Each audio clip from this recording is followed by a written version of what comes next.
Condenamos todo tipo de violencia, sea cual sea su naturaleza.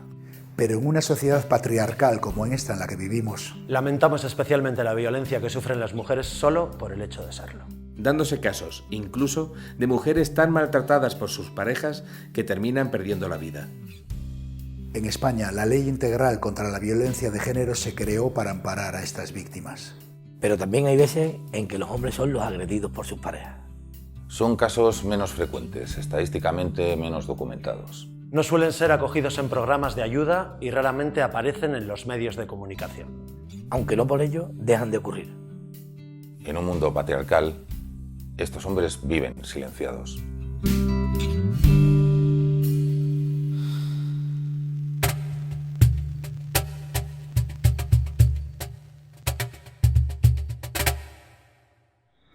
Bueno, la violencia es inherente a todos los seres humanos y una persona se puede convertir en violenta por muchos factores sociales, económicos, psicológicos. Las razones por las que una persona utiliza la violencia pues pueden ser múltiples, al igual que los actos violentos, que pueden ser muchísimos y muy variados. La conducta violenta, la agresividad, es una conducta humana. No es una conducta que podamos decir que es de hombre o de mujer. Es cierto que a la hora de asesinar o a la hora de llevar a cabo una planificación para cometer una agresión, actúan de diferente manera, pero tanto hombres como mujeres son capaces de matar y tanto hombres como mujeres son capaces de maltratar y lo hacen. Lo que hay que hacer es analizar cada caso con pinzas, porque ni todo es blanco ni todo es negro.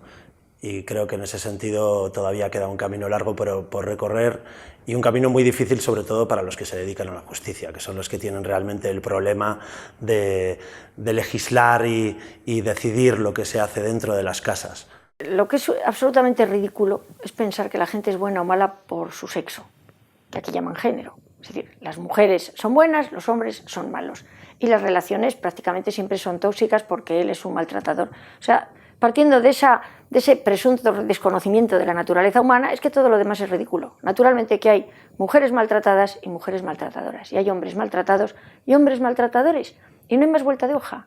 Se ha estereotipado a la mujer como alguien que está sometida en el hogar, incluso en el trabajo, a los hombres.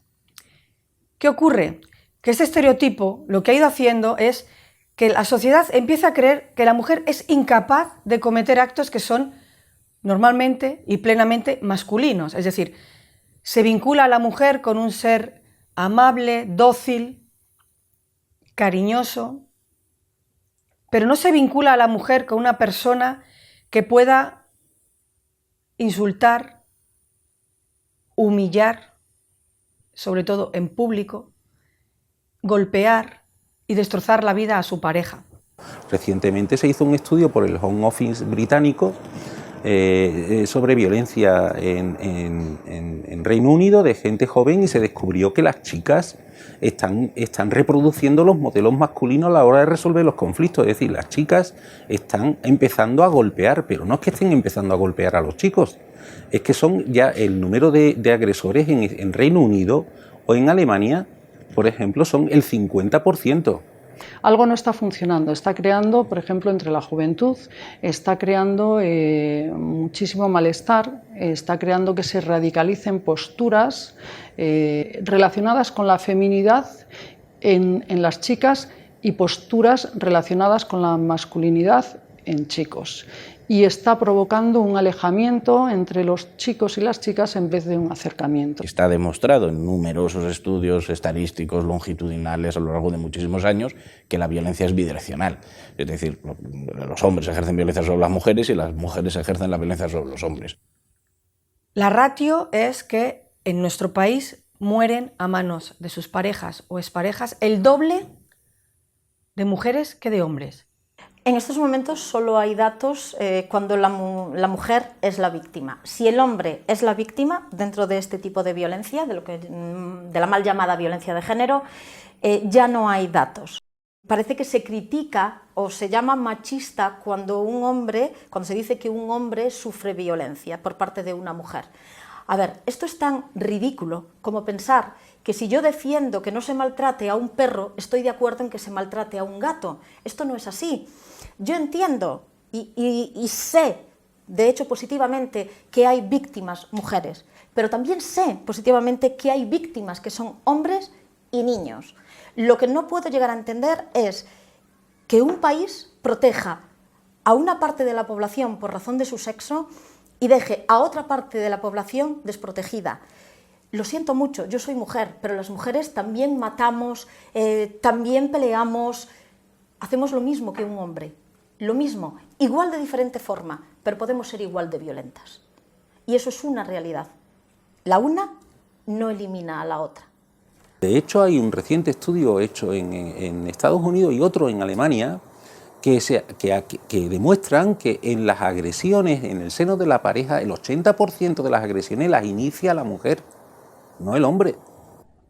No es todos los días, pero hay muchos días del año que se acercan a la comisaría muchos hombres a denunciar el maltrato sistemático que sufren por parte de sus mujeres y que tratan de justificar con el alcohol, con los nervios, con las depresiones, que aguantan y únicamente vienen a buscar ayuda o vienen a buscar a alguien que les aconseje qué hacer para evidentemente no seguir sufriendo esas agresiones. Y por tanto intentamos simplemente aconsejarle servicios sociales, que es lo único que tenemos, o denunciar policialmente que en algunos casos cuando hay agresiones fuertes, lesiones graves, procede la atención de su pareja. Y en este caso los hombres parece que no quieren llegar al extremo de perjudicar a la madre de sus hijos, aunque parezcan o sufran esas agresiones. Yo no digo que las mujeres sean, no estereotipo, no estigmatizo, simplemente cuento una realidad que se da. Y en España las mujeres matan a sus hijos. Y en España, hace 2 días, una abuela ha matado a su nieta. Y en España las mujeres se van de fiesta y dejan a sus hijos encerrados en una habitación. Ese es el tipo de mujer que es maltratadora y es asesina.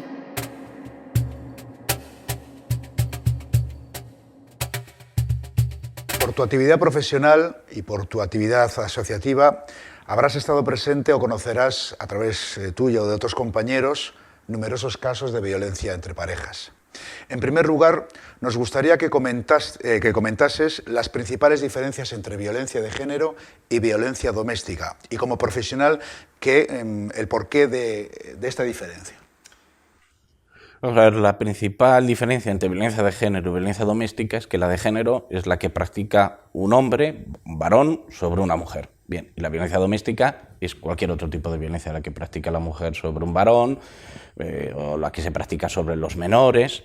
Tenemos una ley del 2004 que lo que hace es que sexualiza la violencia, distingue la violencia atendiendo a quién es el victimario, si es hombre o si es mujer. Y exclusivamente parece que en el ámbito familiar solamente las mujeres pueden ser objeto de maltrato. Eso es una falacia. Es decir, a las mujeres tratarlas además de forma discriminatoria por el hecho de ser mujeres.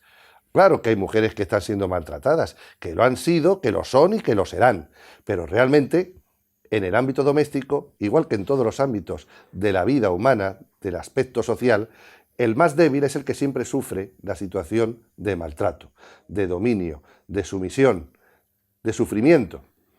Y claro, en eso no solamente puede ser la mujer la víctima. Evidentemente es una discriminación negativa porque no puede ser que una pena sea diferente por agredir a la madre y sea mucho menor por agredir al padre o a un hijo. Y por tanto esto es lo que no entendemos dentro de los cuerpos policiales, que se hagan esas acciones, se institucionalice de una forma diferente.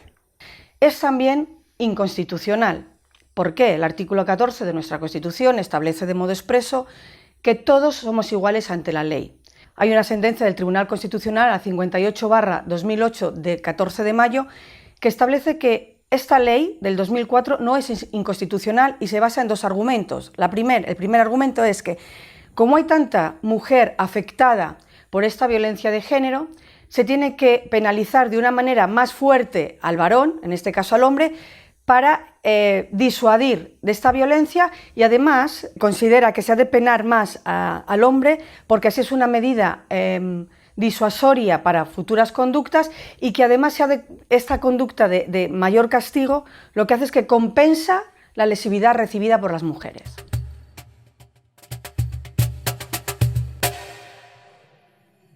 Soy Asunción Vives, fui víctima de violencia de género. Mi expareja me pegó una paliza que perdí a mi hija estando de 5 meses de gestación. Tengo todavía secuelas, tanto psicológicas, físicas.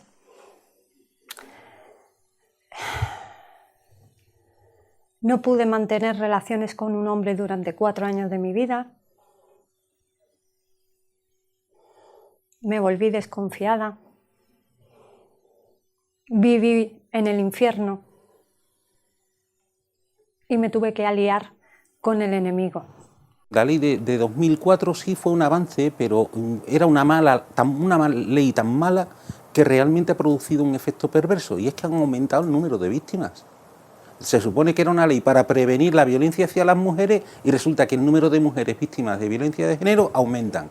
Yo creo que esta ley llegó tarde. Sí que es verdad que hubo un momento en que la sociedad española podía llamarse patriarcal, pero en el 2004 España ya no estaba en ese momento. O sea, en ese momento era una ley innecesaria. Lo que España necesitaba era una ley de violencia intrafamiliar. Deja fuera otro tipo de relaciones, otro tipo de matrimonios y lo peor de todo, deja fuera a personas que son más vulnerables, como pueden ser ancianos o niños que viven en ese núcleo familiar y que se considera que es otro tipo de delito cuando sigue siendo violencia dentro del núcleo familiar o dentro de la convivencia de esa familia.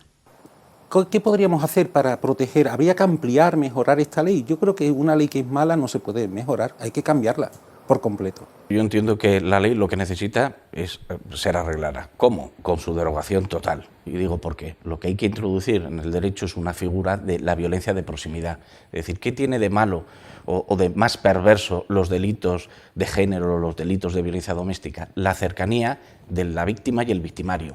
Pero es que esa cercanía se da también en el trabajo, se da con vecinas, se da con vecinos. Es decir, estos delitos, la mayor perversidad es precisamente que quien es víctima no puede separarse de esa situación porque convive con una persona o porque convive en su trabajo con un compañero o con un jefe o porque no puede elegir los vecinos. Personas homosexuales tienen derecho también a ser protegidas. Los niños tienen derechos a ser protegidos, los ancianos y los hombres que también están sufriendo situaciones de maltrato, especialmente un maltrato psicológico, en este caso aderezado por un maltrato institucional de Estado que hace que muchos hombres se suiciden. Que eso tampoco está siendo recogido por ningún medio estadístico oficial. Silenciado por un sistema corrupto que nos tiene encadenados, y así seguiremos siempre mientras nos atan las manos. Es hora de levantarse, de luchar lo más sagrado. El amor de nuestros hijos curará a los peleados. Silenciado, cada golpe que nos dieron que se quede en el pasado. Cada cicatriz que tengo, algo que ya he superado. Cada mentira vertida, yo la voy echando a un lado. Y sigo con mi objetivo de luchar por lo que amo. Y nunca más silenciado. Nos gustaría especialmente que nos explicases si hay diferencias en el protocolo de actuación y de ver las cuáles son, si la víctima que denuncia es un hombre o una mujer. También nos gustaría que nos comentases qué mecanismos y herramientas legales de protección tiene la víctima para acogerse y ser ayudada. Vamos a ver, existen diferencias claras. La primera diferencia, la básica, según se empieza, es que la mujer cuando denuncia pueda ser asistida por un abogado, que le pueda asesorar qué debe decir, es decir, qué puede perjudicar más. Es el único caso de nuestro sistema jurídico en que un denunciante puede tener un abogado gratuito a la hora de formalizar la denuncia. El procedimiento de la mujer va por una vía rapidísima y el procedimiento del hombre se puede atascar, la denuncia, durante años, puede no haber orden de alejamiento, durante perfectamente un año que puede durar la tramitación. Otra diferencia muy sustancial, que cuando a una mujer le ponen un abogado de oficio, este tiene que tener un cursillo de especialización en violencia de género. Sin embargo, cuando la víctima es el hombre, cualquier abogado sin ninguna especialización puede defenderle, con lo cual la defensa no es ecuánime. Lo que más me sorprende es que un gobierno y los políticos de este país, las políticas también, y los grupos feministas y de derechos humanos apoyen que solo exista una protección exclusivamente para una mujer que tiene que tener determinadas condiciones, entre ellas que sea heterosexual, por ejemplo.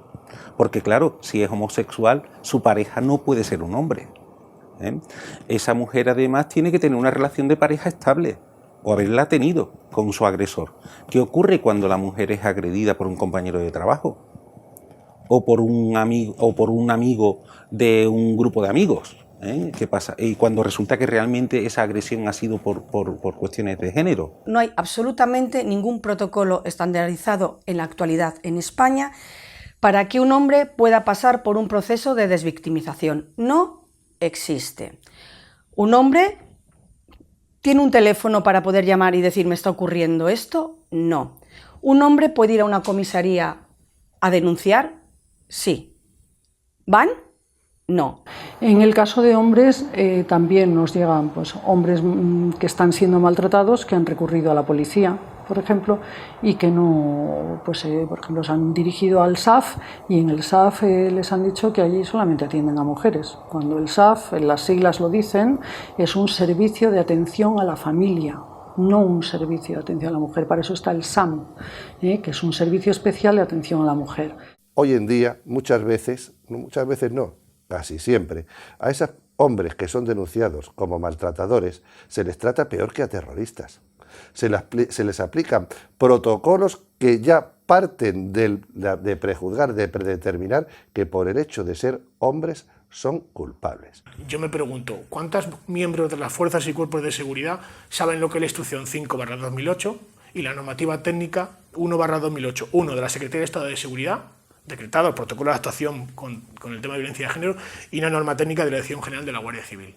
Muchísimos policías, por no decir la inmensa mayoría, desconocen estas dos instrucciones puntuales en las cuales te dice lo que hay que hacer cuando una mujer denuncia malos tratos. Pero mientras dejen la culpa de que pueda pasar algo a la mujer en caso de una denuncia, sea o no verdadera, el policía va a hacer, para cubrirse las espaldas, evidentemente va a proceder a la detención de la pareja, aunque al día siguiente quede en libertad y quede archivada o sobreseída la denuncia. No puede ser que nosotros seamos los que lleguemos, los que intervengamos, los que detengamos y si no lo hacemos y pasa algo, seamos los culpables de lo que no somos. La ley de violencia de género establece una culpa colectiva que debe cargar sobre todo los varones, que deben expiar siglos de machismo y de otro tipo de disfunciones sociales. Inaceptable de todo punto. No existen ayudas para los hombres porque un hombre maltratado, ¿dónde va a ir a denunciar un caso? No existe un instituto del hombre, no existen albergues donde el hombre puede ir en casos de maltrato y donde exista protección hacia estos hombres. Cuando eres mujer y denuncias, hoy en día, por suerte, la sociedad te hace caso.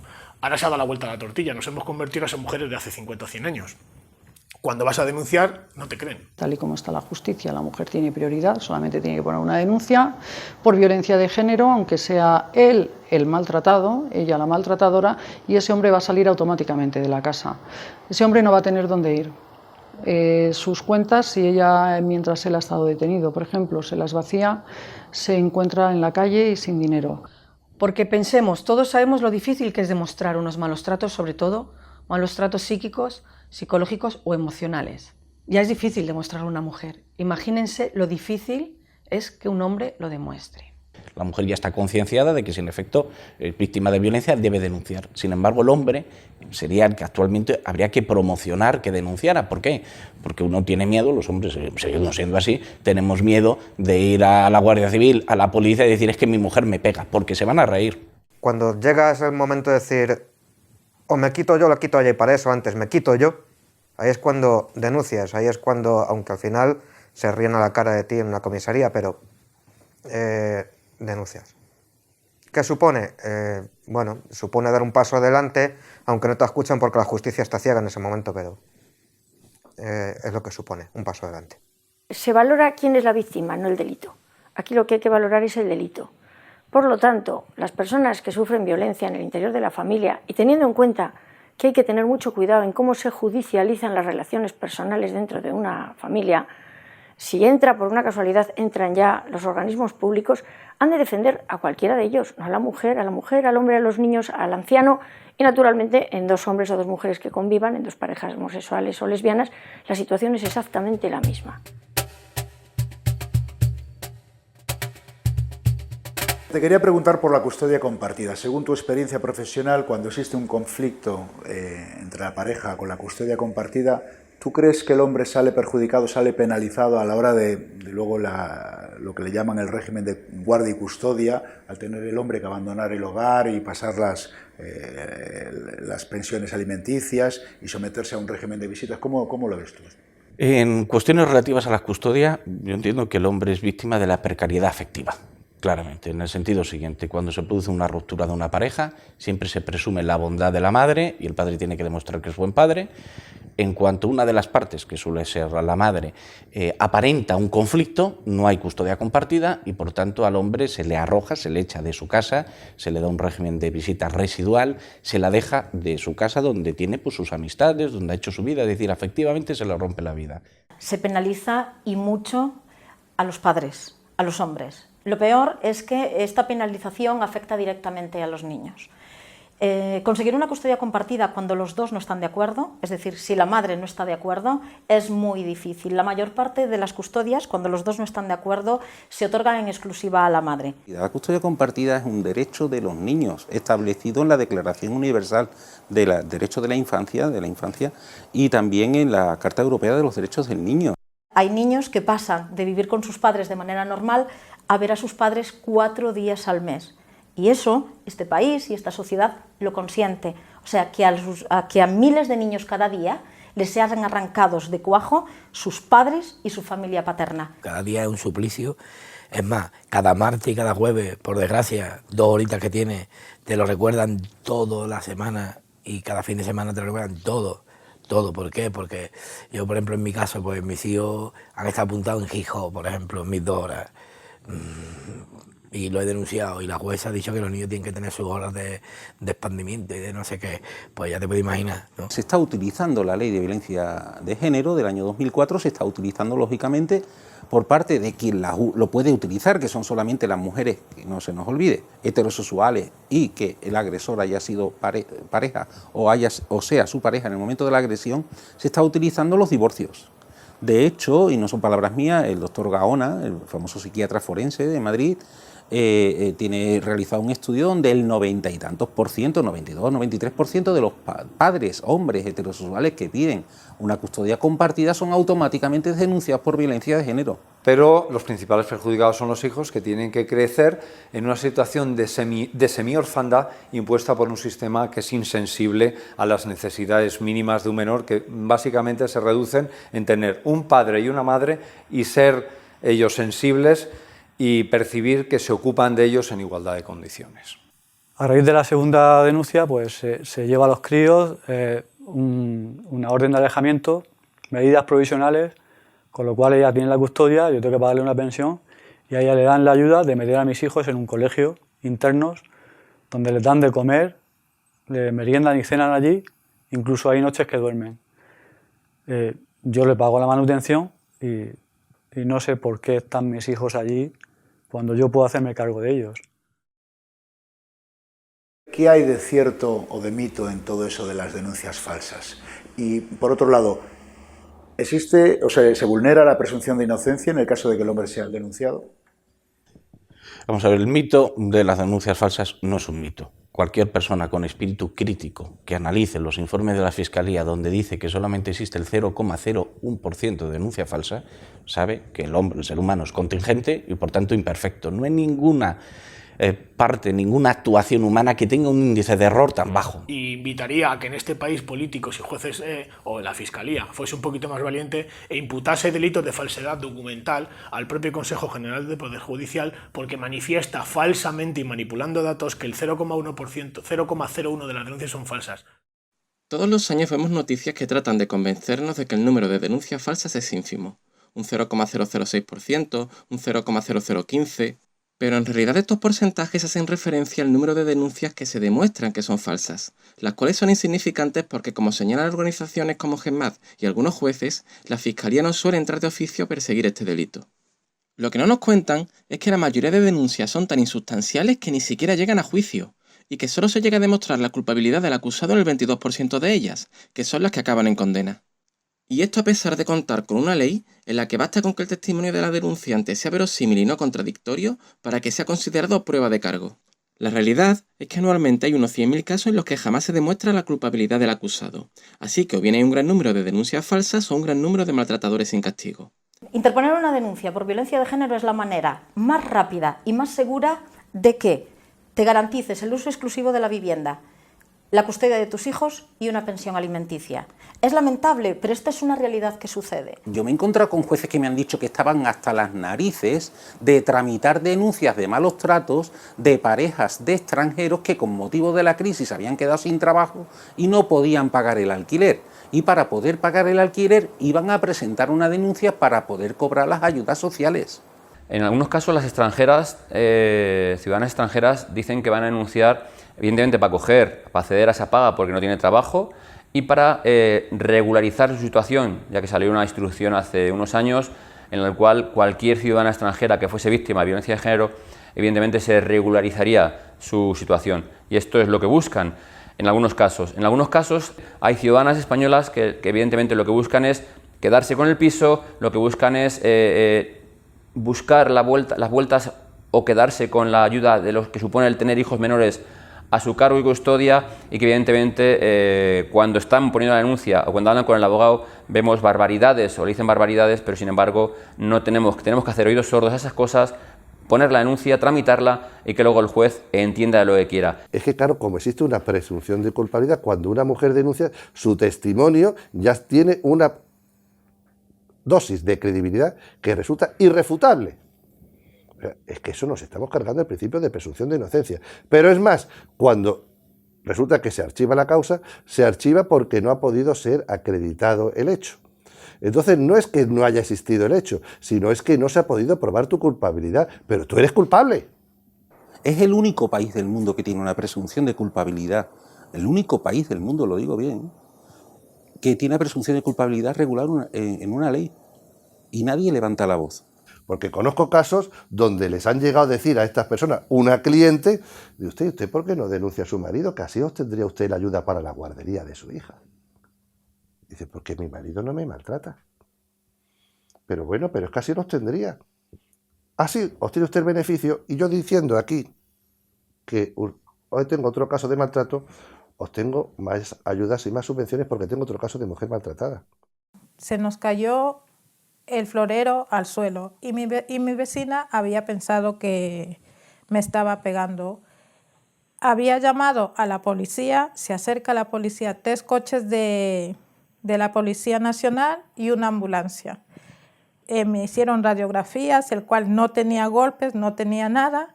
No me dejaron verle a mi ex, me dijeron que tenía que seguir en el hospital hasta que venga un abogado de oficio. Al siguiente día tuvimos el juicio a las 11 de la mañana. Llegó el abogado de él y el abogado que ellos me pusieron. Y el abogado me dijo, aunque sea tú miente, que te vas a quedar con el piso, la custodia total de tus hijos. Entonces yo decía que no quería nada de eso porque no había pasado nada. Yo no quise declarar, mi ex tampoco declaró, y le preguntaron a uno de los policías que fue a dar el testimonio y él dijo, le preguntó a la jueza que cómo había encontrado el piso, y el policía dijo, no, estaba todo limpio y en condiciones. Y por eso se salvó mi ex de irse detenido. Evidentemente, si entre 2004 y 2012 hay 1.300.000 denuncias por malos tratos y se archivan más de 800.000, algo está mal. O hay 800.000 inocentes que han sido detenidos y que son inocentes y por tanto no procedería la detención, o hay 800.000 maltratadores en la calle que los jueces han entendido como tal. Cuando un juez o un fiscal detecta que existe no una denuncia falsa, sino que existe una falta a la verdad absoluta en la parte denunciante, sea hombre, mujer, sea quien sea, Ellos, su obligación es librar testimonio para que se le procese por falso testimonio, porque no debemos olvidar que las personas que denuncian son testigos y el falso testimonio está condenado con prisión en nuestro país. Sin embargo, los jueces no están haciendo su trabajo. ¿Por qué? Porque tienen miedo. Aquí el problema en España es que todo el mundo tiene miedo a hablar de esto. Las denuncias falsas son muchas, muchísimas. Y el sistema no solamente no es incapaz de detectarlas y esforzarse en encontrar la realidad de lo que está sucediendo, sino que utiliza esos esfuerzos y esos recursos más bien para ocultarlas. Hay realmente un gran fraude en ese sentido. ¿Qué es lo que ocurre? Que en los asuntos donde hay violencia de género existen subvenciones públicas, les pagan a los abogados, con lo cual existen muchísimos intereses creados. ¿Y por qué esos intereses creados? Pues a ver, aquí pensemos en una cosa muy sencilla. Si las facultades y los privilegios que la ley le concede a la mujer se los concediera al hombre, habría el mismo número de denuncias falsas y habría los mismos intereses económicos. Porque una persona que se ha roto su relación y busca, entre comillas, venganza, tiene rencor, tiene celos y encima le añades el alimento económico de, por una parte, que va a poder optar a una casa, que va a poder optar a un trabajo si no lo tiene porque están ayudadas a las víctimas de violencia de género, y por otra parte, a que sus servicios se los van a pagar gratuitamente otros, todos los ciudadanos, a través de nuestros impuestos, pues lo que estamos haciendo es alimentando que haya denuncias falsas y que haya profesionales que con tal de cobrar un asunto que a lo mejor no existiría en caso contrario, están dispuestos a ello. En Andalucía, que es la comunidad autónoma en la que yo vivo y donde nací, los centros de la mujer, cada ayuntamiento tiene un centro de la mujer y las personas que trabajan allí, abogadas, trabajadoras sociales, psicólogas, los contratos laborales que tienen es por objetivos, es decir, ellas tienen un contrato laboral por obra o servicio determinado y tienen que obtener al menos, por ejemplo, una ratio de en un pueblo de 50.000 habitantes necesitan 1.000 denuncias al año, tramitar 1.000 denuncias al año. Si no obtienen las 1.000 denuncias, porque no se nos debe olvidar que el dinero que se reparte a través del gobierno, Comunidad Europea, gobierno, diputaciones y comunidad autónoma, es en función del número de denuncias. Es decir, cuantas más denuncias, más dinero te pago. No es lo mismo repartir recursos entre 100 que entre 5. Lo que pasa es que, claro, aquí se gestionan las ayudas y las subvenciones por el número de denuncias que se presentan y por el número de mujeres que se declaran maltratadas. Ya salió un artículo hace varios años en el que aproximadamente cada denuncia de malos tratos supone unos 3.200 euros por subvención de la Unión Europea para fondos de la ideología de género. Yo realicé un estudio en el año 2010 que lo llevé a la Unión Europea, en Bruselas, lo presenté ante la Comisión, donde yo ponía en claro que de cada 100 euros que se destinaban para la prevención del maltrato a la mujer, tan solo 5 llegaban a las mujeres maltratadas como ayuda. Te conozco el caso de un pueblo particular de Andalucía, en Sevilla, donde, por ejemplo, muchísima gente que con la crisis se quedó en el paro, la única manera que han tenido para llegar a final de mes ha sido ponerse de acuerdo los maridos y las mujeres en presentar denuncias. Y te encuentras con que cuando preguntas allí, estadísticamente, en ese pueblo, el 55% de los hombres entre 20 y 65 años están denunciados por malos tratos.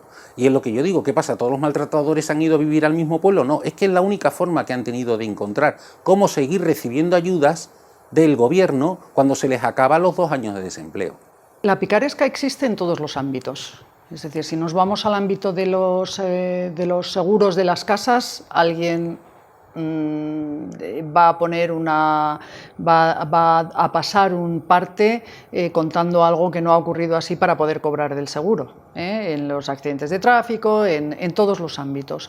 En este, bueno, pues queda demostrado ya, no sé si fue el año pasado, hace 2 años, se detuvo a toda una red que se dedicaban a través de la denuncia por violencia de género a regularizar papeles a mujeres de nacionalidad extranjera en situación de ilegalidad en España. El gobierno de Zapatero aprobó una ley que decía, y está en el Boletín Oficial del Estado, no me lo invento, que el dinero para violencia sobre la mujer que se gestionaba en España no iba a ser fiscalizado por el Tribunal de Cuentas. Luego el Tribunal de Cuentas, no sé por qué motivo, en 2011 hizo una fiscalización de parte de ese dinero y descubrió que muchísimo dinero en la época del Ministerio de Viviana Ido no estaba justificado el gasto del dinero. Es decir, que no sabemos dónde se va a parar el dinero. En España se está dando una circunstancia muy curiosa, se está confundiendo el recorte de dinero para la violencia contra la mujer con el recorte a aquellas organizaciones que se estaban lucrando del hecho de que existiera el fenómeno de la violencia de género. Es decir, el gobierno y todos los partidos políticos sí han estado de acuerdo en recortar dinero a todas esas asociaciones y fundaciones, que son prácticamente unas 27.000 en España, que estaban recibiendo dinero público para supuestamente prevenir el asesinato de mujeres o el maltrato generalizado a mujeres dentro del ámbito de la pareja, ¿no? En realidad los servicios públicos, es decir, la policía, la Guardia Civil, los hospitales, no han recortado ni un solo euro para ayudar a las mujeres maltratadas. Otra cosa son aquellas personas intermediarias, aquí como siempre pasa, los intermediarios son los que se quedan con el dinero. Y es que además también se están dedicando a utilizar a los niños de arma arrojadiza, creando personalidades inseguras, niños heridos psicológicamente, precisamente por esa utilización como arma arrojadiza que está llevando toda esta guerra de sexos, en la que al final las únicas personas que salen ganando son unos grupos que dicen defender a la mujer. Lo único que defienden es su bolsillo.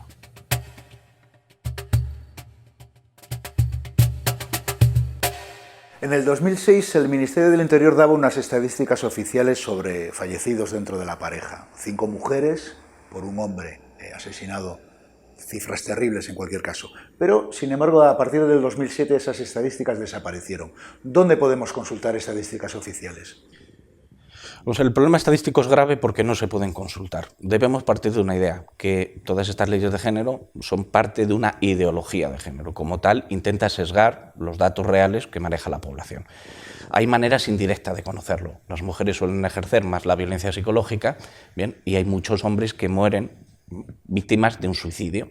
No sabemos hasta qué punto puede ser responsable la mujer. No existen estadísticas actualizadas porque es una de las cosas que demuestra que aquí hay mucho más que un intento de ayudar a la mujer, sino que lo que hay es un negocio, y es esa desaparición de hombres asesinados por sus parejas femeninas. Naturalmente existió una estadística, esa estadística no era 1,5, esa estadística era aproximadamente un 40-60, de los muertos totales, un 40 eran hombres a manos de sus mujeres y un 60 mujeres a manos de los hombres, aproximadamente. Y de hombres maltratados no hay ningún tipo de estadística, ni la ha habido nunca, y esas estadísticas se ocultaron con mala intención. La única forma de saber ahora cuántos hombres muertos a manos de sus mujeres hay es porque se recogen las noticias de los periódicos locales. En mi opinión, el hecho de que la Administración y el Consejo General del Poder Judicial estén ocultando el número de hombres y de niños víctimas de violencia por parte de mujeres es tanto o tan grave como decir, solo nos preocupan los refugiados de Siria, pero los 2 millones de refugiados que hay en el Chad, en medio del desierto muriéndose de hambre y que no tienen agua potable, eso no nos interesa, porque allí no hay un conflicto donde hay intereses geopolíticos interesantes, es decir, donde hay dinero. Si el maltrato a los hombres es una realidad silenciada, los hombres que mueren en este país es una realidad ocultada. No nos dan datos y los hay. Yo creo que esta pregunta habría que hacérsela al Gobierno, habría que hacérsela al Consejo General del Poder Judicial. ¿Por qué nutren las estadísticas y los datos de mujeres asesinadas por sus parejas hombres? ¿Y por qué no nutren el resto de datos? Es decir, mujeres lesbianas que han sido asesinadas por parte de sus parejas o exparejas, hombres gays, exactamente lo mismo, y hombres heterosexuales que han sido asesinados por sus mujeres, parejas o exparejas. No lo entendemos. Se han dejado de contabilizar asesinatos de hombres desde que esta ley apareció. Y un hombre hoy por hoy ocupa el mismo espacio que una mujer en un cementerio. Que en las estadísticas internacionales, pues cuando vean que hay 15 niños o 20 niños asesinados por sus madres, 20 o 30 hombres asesinados por sus parejas y 60 mujeres asesinadas por sus parejas o sus parejas, desde luego parecemos más que un Estado de Derecho del siglo XXI, un país tercermundista que no hace nada por cambiar una ley que demuestra que sistemáticamente no protege a la mujer, que es para la que está concebida, y que luego no hace nada para proteger a los hombres o a los niños.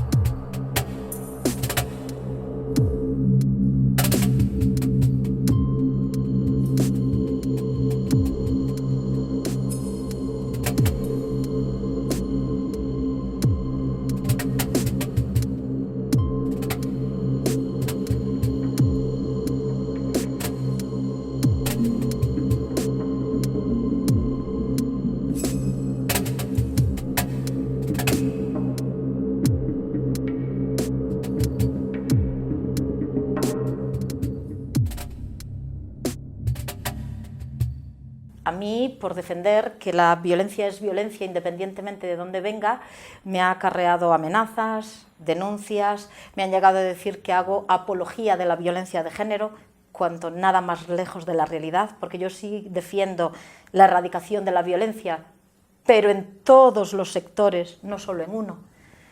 Y llegaron a amenazar hasta mis hijos. O sea, yo tengo amenazas del tipo, ojalá uno de estos maltratadores a los que defiendes reviente las piernas a tu hija. Por un lado están prejuzgando, se creen dioses para saber a quién defiendo yo y a quién no, si son maltratadores o no, y por otro lado amenazan a una niña. No me parece lo más conciliador ni lo menos violento. En cuanto dices, tomas el tema de denuncias falsas, salen como ratas de alcantarilla gente a insultarte, a amenazarte, incluso ofrecerte un tiro en la nuca, como ha pasado a mí en 3 ocasiones, con 3 que se autodenominaban feminazis en las redes sociales, en Twitter puntualmente, simplemente por decir que no hay denuncias falsas. Pues la verdad que la situación actual se puede definir como dictadura silenciosa.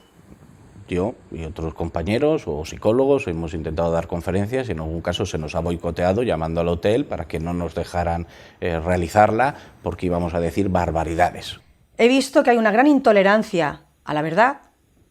He visto que cuando das argumentos de por qué una mujer asesina, hay intolerancia a esta verdad.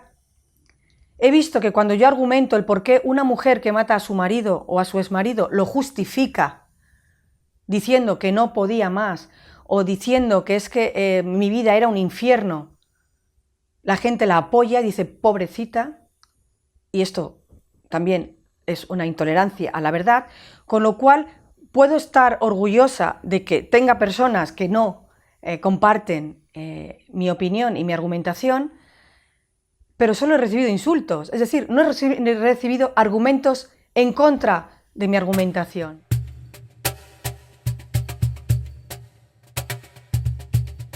Bajo mi punto de vista, la ley de violencia de género desde su creación no contempló que luego había personas que se podían aprovechar de ella, porque vulnera los principios de igualdad desde el momento que considera víctima a la mujer.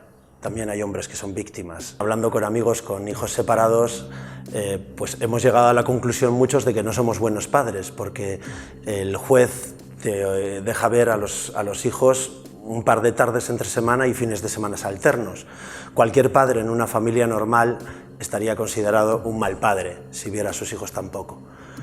Y esto también me parece tremendamente injusto, no para los padres, sino para los hijos. Yo veo a mis hijos 4 días al mes y me siento como un visitador de mis hijos.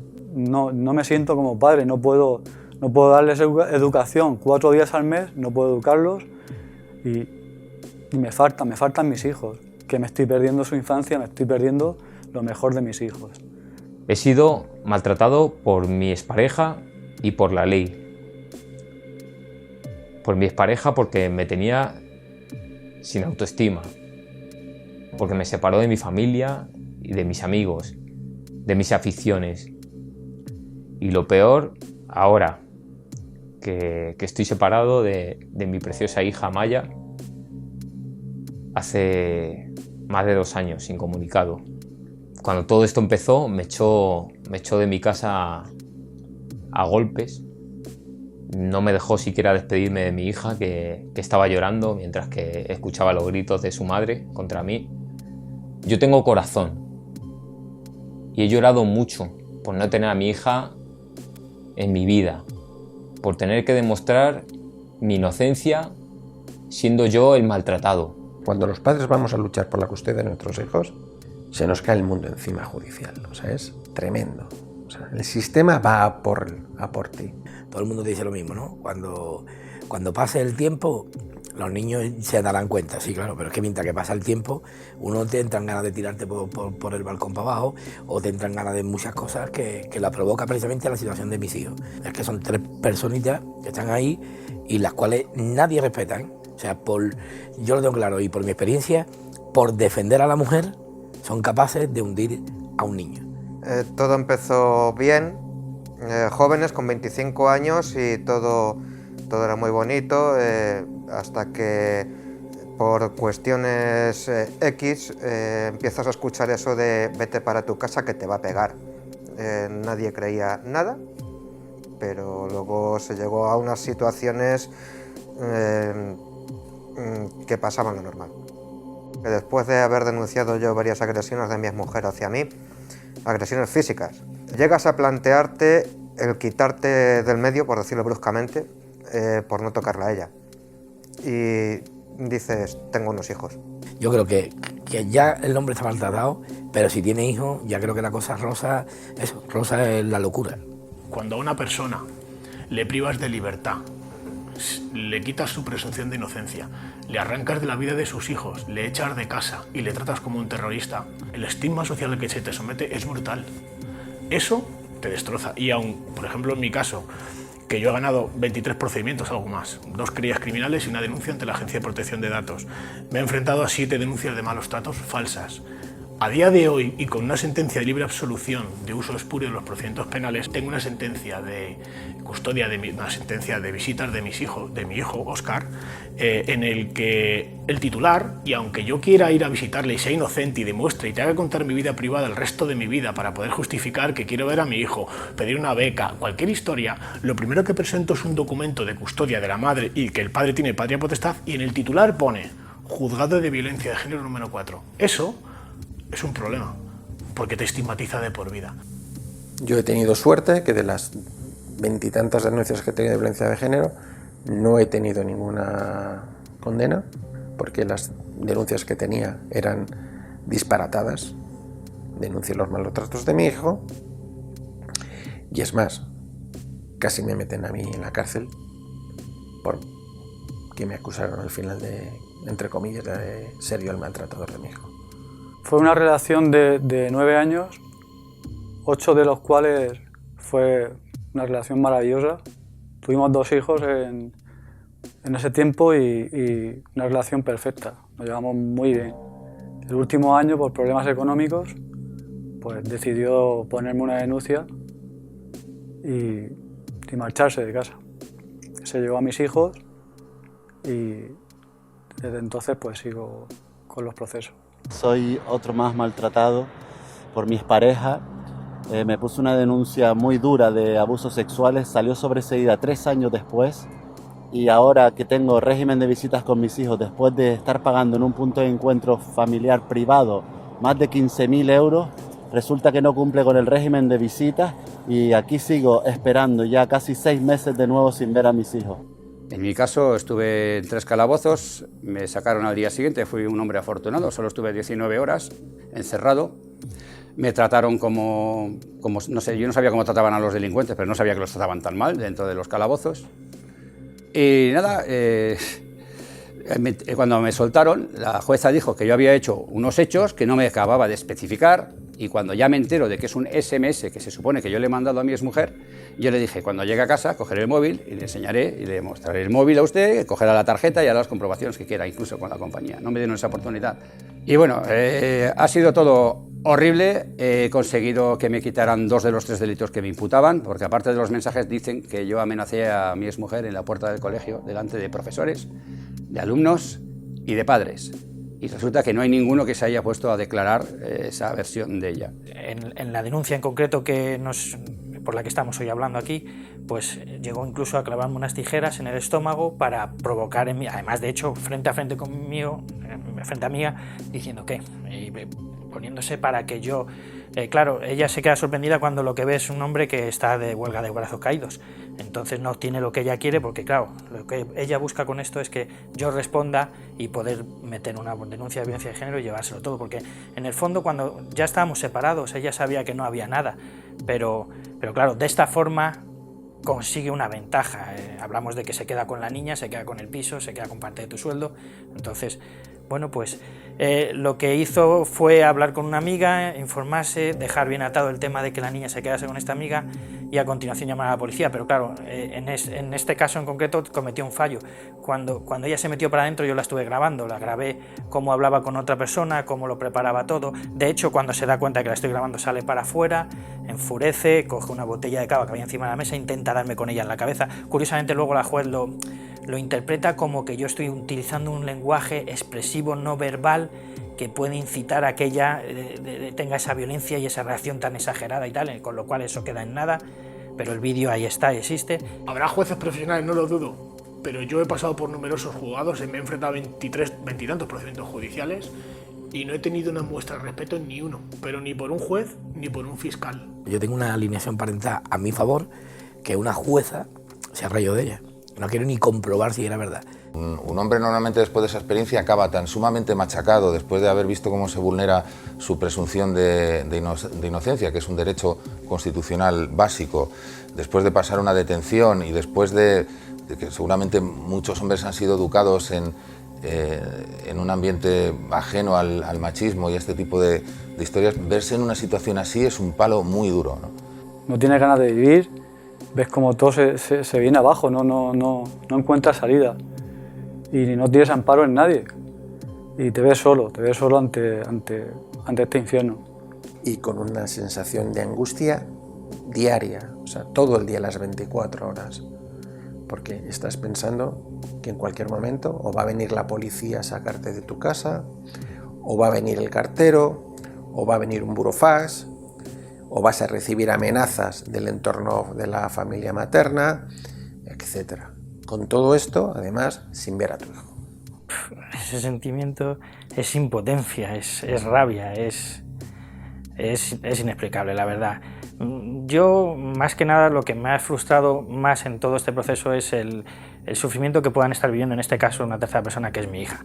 Porque, bueno, todo esto es muy injusto. Me puso una denuncia falsa y a partir de ahí mi vida ha sido un absoluto infierno. He sido educado y educo a mi hijo con valores como el respeto, la igualdad y en contra de cualquier tipo de violencia. Mi crimen, querer a mi hijo y solicitar una custodia compartida. Tengo mucho miedo que ella me siga por la calle, que me la encuentre y que llame a la Guardia Civil y que mienta diciendo que la he estado acosando. No duermo apenas, no rindo en el trabajo, salgo apenas de casa. En fin, ¿alguien está pensando realmente en nuestros hijos? Yo tengo 2 denuncias, las 2 son denuncias falsas y pues lo estoy pasando bastante mal, yo y mis hijos. Cuando tú cuentas esto a tu entorno más cercano, prácticamente nadie te cree que te esté ocurriendo, ¿no? A muchos hombres no les cree nadie. Entonces volver a recuperar la autoestima y volver a recuperar el respeto de tu ambiente más directo, tanto en lo personal como en lo profesional, es muy complejo. Nunca te esperabas que cuando conociste a esa persona iba a acabar de esta manera. He demostrado con gasto de más de 50.000 euros, he demostrado que soy inocente y mi ex ha ido de rositas. El propio Ministerio Fiscal, que yo conozca hasta ahora en España, es la primera vez en un procedimiento de violencia de género con 6 años de instrucción, y aquí está la muestra, el propio Ministerio Fiscal retiró todos los cargos por violencia de género porque se sintió avergonzada. Creo que no todo el mundo tiene la misma suerte que yo. Yo he salido de todo este proceso con la custodia compartida de mi hija. Entonces, por suerte, he rehecho mi vida junto a otra persona, vuelvo a tener trabajo. Cuando una persona como yo, un padre cualquiera, demuestra 7 denuncias de malos tratos falsas y la vida te da una oportunidad de encontrar a otra nueva mujer con 2 hijos, no hace falta que un juez me diga soy inocente. Lo soy y lo he demostrado. La verdad es que he tenido suerte y he rehecho mi vida y he encontrado una persona que me está ayudando muchísimo, Amparo, que si no fuese por ella no sé qué sería de mí. ¿Cómo podemos prevenir, cómo podemos erradicar el problema si no hablamos, ¿no?, del otro lado de la población, de la otra mitad, que son los hombres que también sufren violencia? A nivel de conversación privada, jueces, fiscales, peritos, todos coinciden en que esto es un escenario de abuso y que este tipo de leyes discriminatorias son ineficaces. Y aún, sin embargo, todos callan. Yo creo que ha llegado el momento de levantar la voz y llamar a las cosas por su nombre. Esta ley no solamente es equivocada, no solamente es errónea, sino además que es perversa y tiene un efecto contrario a lo que pretendiera. Lo único que pido desde aquí, desde este documental, que si sirve para algo y como mujer maltratada, pido que se cambie la ley. Porque esta ley no está protegiendo a la víctima. A mí no me vale salir a la calle con una camiseta morada y una vela, o un minuto de silencio, no me vale. Siguen muriendo mujeres a manos de sus maltratadores. Yo quiero lanzar un mensaje y es, por favor, cuando un hombre sea asesinado a manos de su pareja o su expareja, démosle la misma importancia que cuando muere una mujer, porque es una víctima igual. Tiene el mismo derecho a ser recordado, tiene el mismo derecho a ser llorado y tiene el mismo derecho a ser reconocido. Yo creo que tenemos que basarnos los varones en el respeto a nuestras parejas, en el respeto a la mujer y lo que es más importante, basarnos en una palabra que parece que se ha olvidado y que es amor. Parece que aquí hablamos solamente de malos tratos cuando ya es hora de que hablemos también algún día de los buenos tratos en las relaciones familiares y las relaciones de pareja. Puede gustar más o puede gustar menos, pero la ley es la que es, la realidad en los juzgados es la que es. Un hombre y una mujer en este país no valen lo mismo.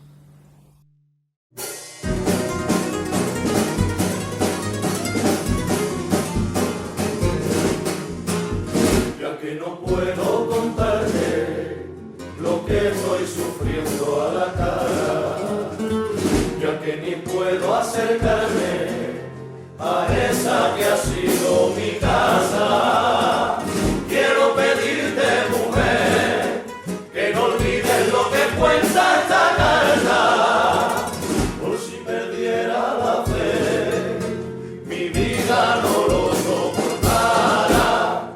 Los dos sabemos de sobra que la relación no podía continuar. La mala cara, los besos, la bronca que al niño le hacían llorar. En nuestra cama faltaba pasión, faltaban besos, faltaba el amor. Tú me juraste una guerra que me ha destrozado el alma, me ha roto el corazón. Me quitaste la vivienda, la custodia compartía y hasta hiciste que mi hijo me negara la palabra por culpa de tus mentiras. Con denuncia sin sentencia que me han dejado señalado para el resto de mi vida. Ay, no puedo más. Intento buscar ayuda de todo tipo para ser